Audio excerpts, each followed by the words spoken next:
Okay, so... The lady at the microphone, please. Good afternoon to all.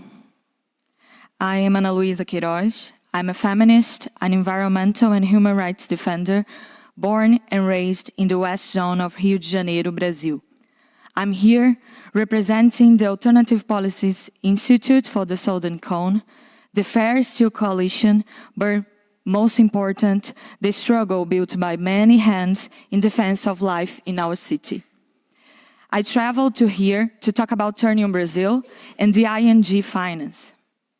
In 2017, ING participated in a 1.5 billion loan to Ternium company. This acquisition finance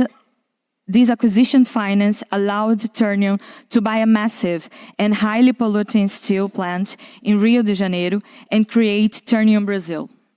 The loan matured in 2022, but the impacts in the city, especially in Santa Cruz, are still present.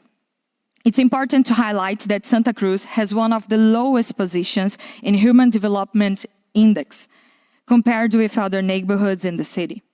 And also its population, as the whole West Zone, is mostly black and brown. The violations people face are diverse and include the discharacterization of the community, the obstruction of traditional activities such as artisanal fishing, the air pollution, health problems, and more. Regarding this context, I'd like to make 3 questions.